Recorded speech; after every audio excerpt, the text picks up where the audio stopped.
So we're continuing on with current electricity now, and the next quantity we're looking at is voltage, and that's got probably a more intuitive symbol of V there. So voltage is also called the electromagnetic force or electromotive force, EMF, the electric potential or potential difference. And so questions might use any of those three, and they're all talking about voltage, then they might just call it voltage as well. This is because voltage is a measure of the difference in electric potential energy between 2 points with different charges. So you can have, so the examples we kind of looked at, there would have been a voltage between the thunderclouds and the ground because there was a difference in charge across those points, so that we could have measured a voltage across there, even though that's static electricity. There has to be some sort of potential difference there for lightning to strike. And then in circuits, we can look at the point across like the anode and the cathode in a battery. Like I said before, so here we have our cathode there and our anode here. And we can measure a voltage. And if this was a car battery, it'd be 12 volts. For another example, an AA, a double A battery, is equal to 1.5 volts. And you can look at different batteries and things like that and check out the voltage across them. Okay, so examples where voltage, so we've talked about the thundercloud and the anode and cathode in a battery supplying energy to a torch or energy to a car as well. So units for voltage. So the SI unit for voltage is the volt. Okay, a voltage of 1 volt exists when there is enough stored energy to impart 1 joule to each coulomb of charge. So a volt gives 1 joule per unit charge per coulomb. And this is represented in this formula here. So volts are equal to the energy over charge or per charge in coulombs. So then a 12 volt car battery gives 12 joules to every coulomb of charge delivered. And the 240 volt mains, so the mains that you have in your PowerPoint or something like that, gives 240 joules to every coulomb of charge.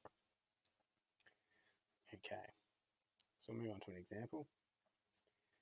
The alternator of a car being driven at night with the headlights on is producing 50 amps at 12 volts. So how many coulombs of charge flow from the alternator each second?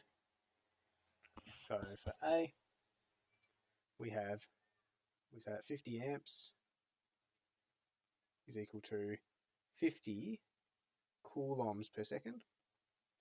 Okay, so how many coulombs of charge flow from the alternator each second? 50 amps equals 50 coulombs per second.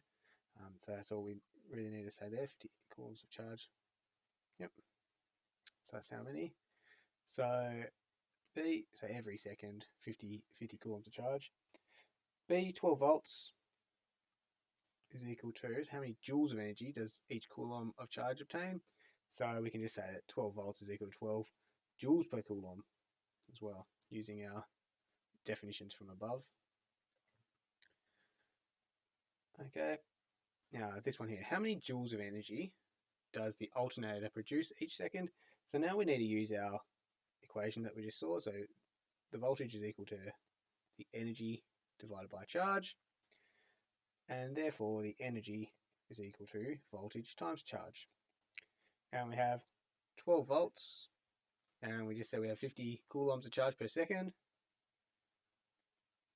Okay, so then we have 600 joules there. The last one, where does the energy go?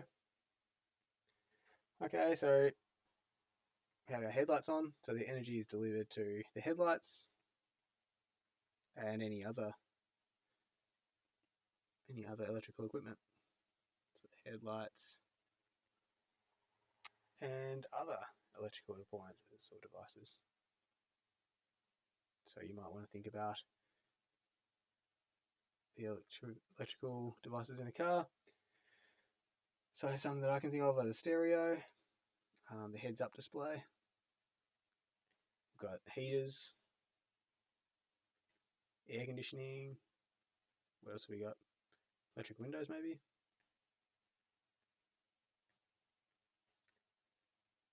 And you may be able to think of more, and I'm just going to write etc. in there like that. Okay, so now some exercise to go on in voltage. So V equals E over Q. So there's a few here to go on with.